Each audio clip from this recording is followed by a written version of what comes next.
Guys, today may pag-uusapan tayo. Patungkol po to sa Lucky Charm. Malapit na pong pumasok ang Chinese New Year. Kailan ho ba itong Chinese New Year? Ang Chinese New Year ay January 29, 2025. Ito po yung January 1st, 2025 sa Chinese calendar. Kaya po, sa lahat ng mga tao, binabati ko kayo ng Sini Kuai Lo, Gongxi Pat Kai, Kyonghee Wat Zai, Kung Hei Pat Choi. Guys, ngayon, naglipanan na po ang mga nagtitinda ng Lucky Charm. Marami po. Kahit saan po kayo pumunta, meron pong mga Lucky Charm na nagkalat sa mga mall o kahit po dyan sa mga bangketa. At sa mga online, kung saan man yan, basta't online. Pero ngayon, pag-uusapan po natin kung may magagawa ba ang mga Lucky Charm kapag isinuot mo. Tama ba na sumuot ako ng Lucky Charm? Depende. Depende po sa mga tao na magsusuot ng Lucky Charm. Pero alam niyo ba guys, ako, pagod na ako sa pagtitinda ng mga Lucky Charm. Pagod na rin ako mag-offer ng Lucky Charm. Pero yung mga taong ino-operan ko, kapag nakakausap ko, parang teka lang, parang may problema.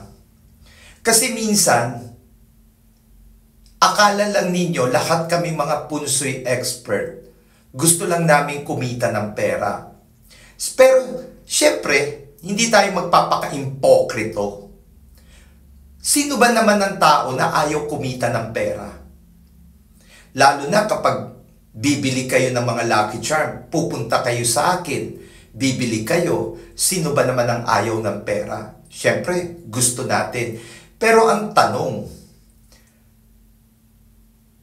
hindi kaya balikan ako ng mga tao?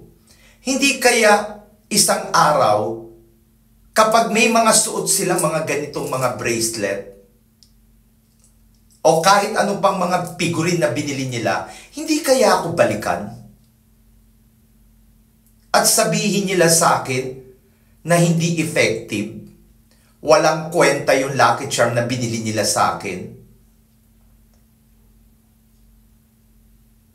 Minsan iniisip ko rin yan. Magpakatotoo tayo. Pero minsan, iniisip ko rin, hindi kaya wala namang problema dito sa Lucky Charm na mga binibenta ko. Hindi kaya wala namang problema sa mga pinupuntahan yung mga Lucky Charm store. Kung hindi ang problema, kayo. Kasi ang dami naniniwala sa pampaswerte.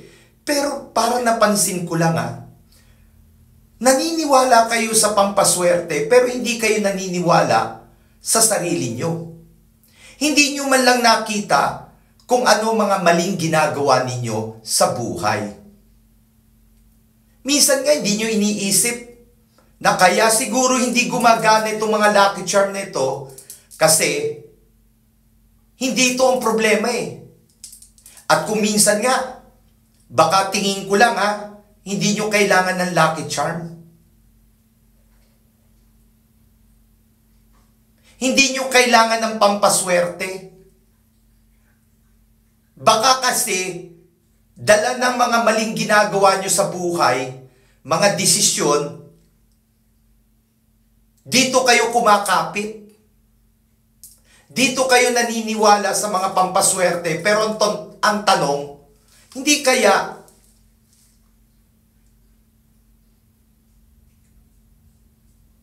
kayo ang problema? Hindi nyo lang nakikita. Kasi marami sa mga tao, mas inuunan nyo ang ibang tao. Mas pinakekealaman nyo ang buhay ng ibang tao kaysa pakialaman mo ang buhay mo. Wala kang nakita kung hindi ibang tao. Pero hindi mo nakita na marami ka palang ginagawang mali. Yun nga lang,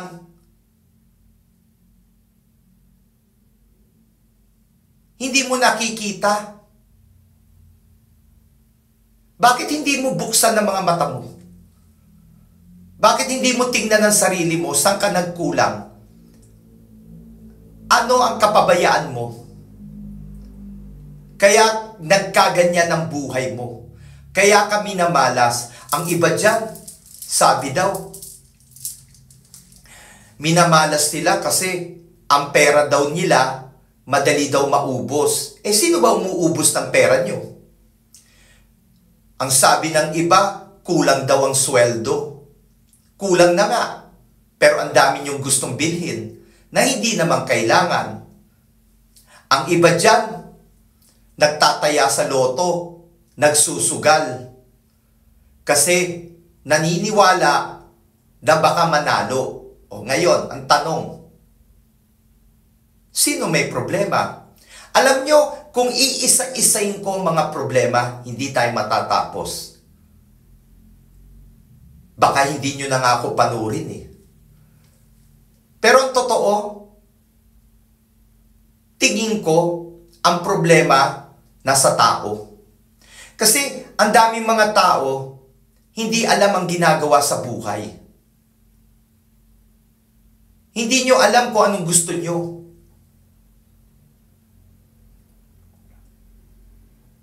Yung iba dyan, may trabaho, magre-resign. Ang iba dyan, kahit meron ka na, kahit magandang karir mo, maganda buhay mo, kuminsan sinisira mo. Ikaw ang sumisira ng buhay mo.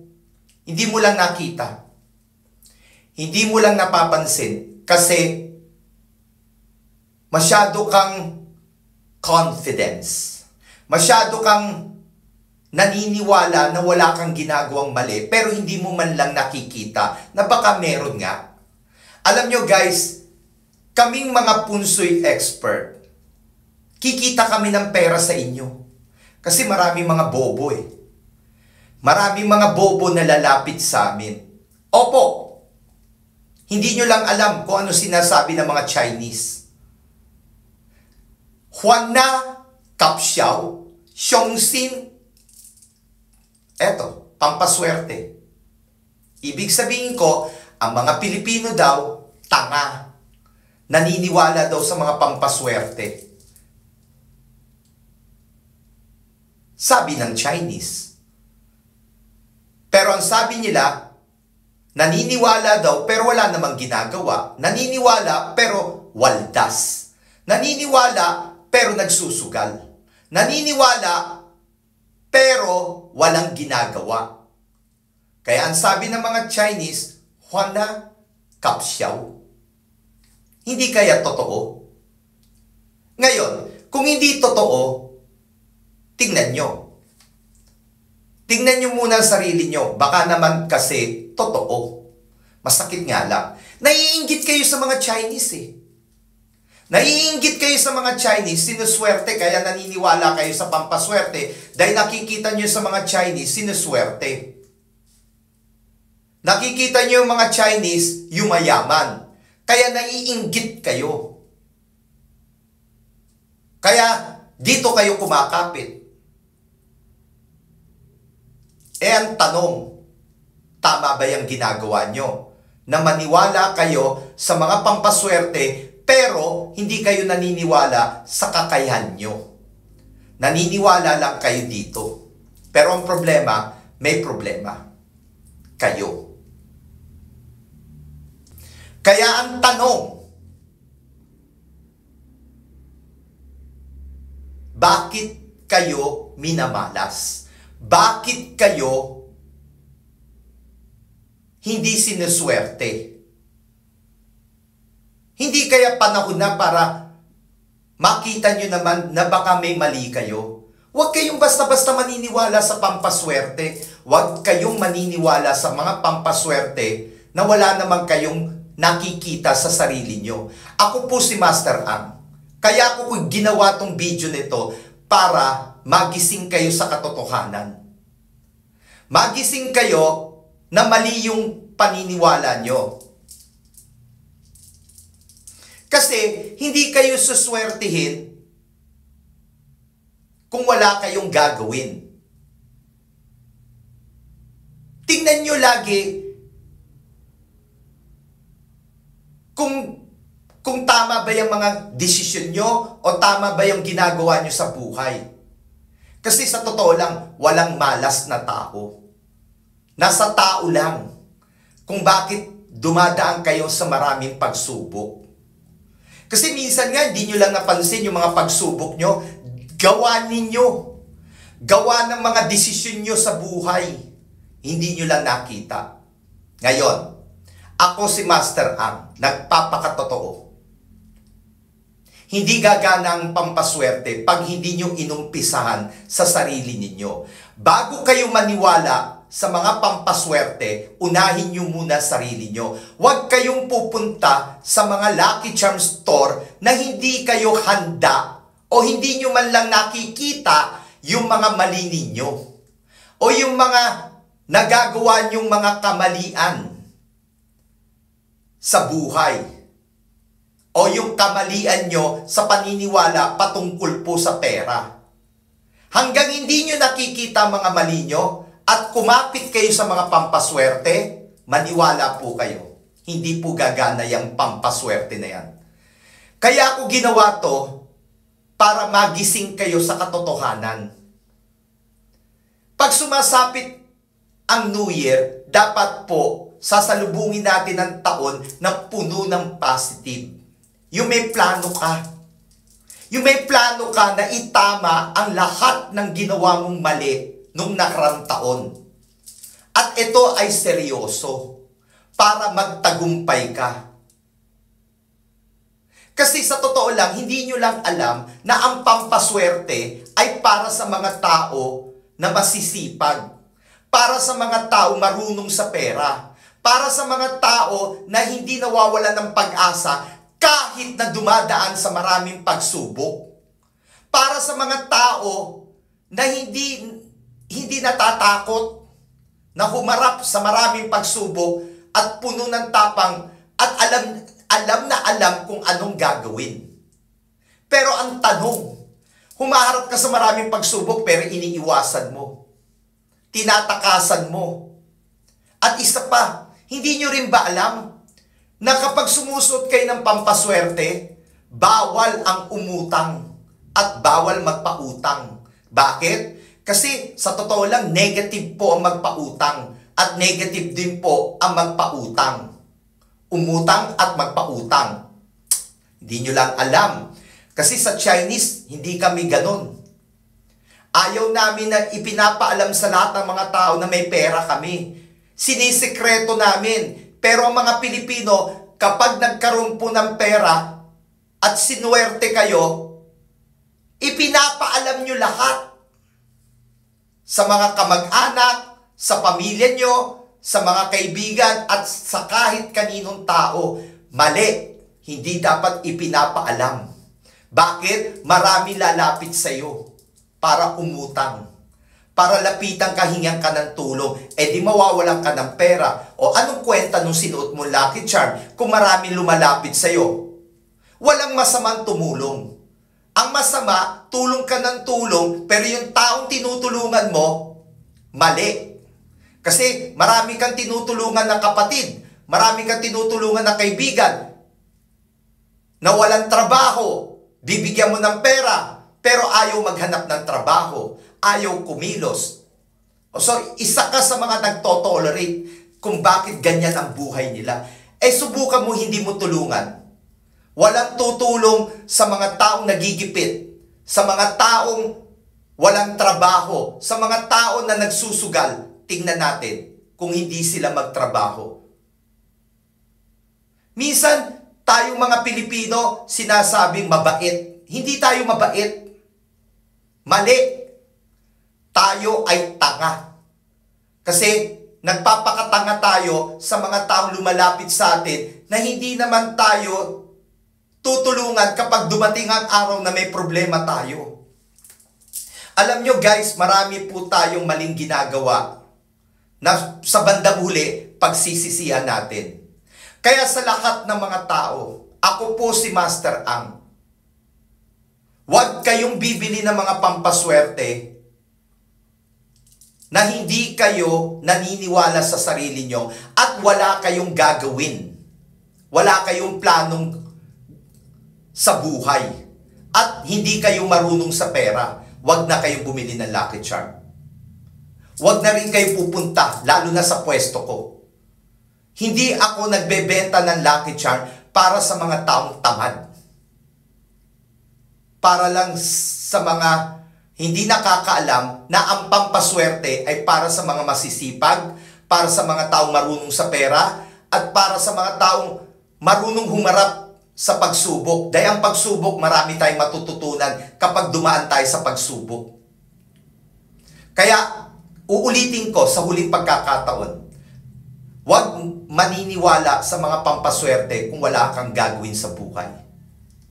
At kung marami kang mali, ayusin mo muna ang buhay mo bago ka maniwala sa pampaswerte. At sa lahat ng mga nanonood, ako po si Master Ang. Nagbibigay po ko ng libre consultation, libre hula, walang bayad. Pumunta ka sa akin, bibigyan kita ng libre consultation, libre hula, tutulungan kita gamit ang mga nalalaman ko. Handa po akong tumulong sa inyo, pero handa ho ba kayo sa mga sasabihin ko? Huwag kayong mag-expect na maganda, lalo na kung ang makikita ko sa palad nyo, pangit. Ako po, sasabihin ko kung anong mga mali nyo, kung ano ang dapat nyong gawin para kayo ay maging maswerte. Totoo ang lahat ng ginagawa ko, hindi ako katulad ng iba. Uulitin ko, libre. Kung handa ka, tanggapin mo na ganito ang klase ng personality ko, matapang, dahil yung pagiging matapang ko, nakakatulong para magising ka sa katotohanan kung ano ang mga maling ginagawa mo at kung paano kita tutulungan para maging maswerte sa buhay. At kung sakali man napatid ang mga Lucky Charm nyo, nasira, dalhin nyo sa akin, aayusin ko, libre.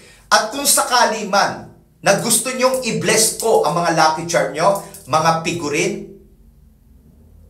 na kahit hindi nyo binili sa akin, dalhin nyo sa akin, libre, walang bayad. Totoo po yan. Subukan nyo ko. Alam ko marami sa inyo, hindi naniniwala sa mga punsoy dahil biktima kayo ng mga manloloko. Na naloko kayo, bumili kayo, walang nangyari. Pues, subukan nyo ko. Walang kaplastikan. Hindi pera nyo ang hanap ko. Wala akong kailangan sa inyo. Ang kailangan nyo, ako. Doon tayo sa totoo. At handa ko kayong tulungan. Pangako. Subukan nyo ko. At sisiguraduhin ko, may magagawa ko, may maitutulong ako para baguhin ang buhay mo. Promise. At totoong walang bayad. Kahit hindi ka bumili sa Lucky Charm ko, kahit pumunta ka lang para sa consultation, totoo, walang bayad. Kaya sa lahat ng mga tao, huwag na kayong mag-atubiling, pumunta na po kayo. At sa mga nanood, maraming po salamat. At hanggang sa muli.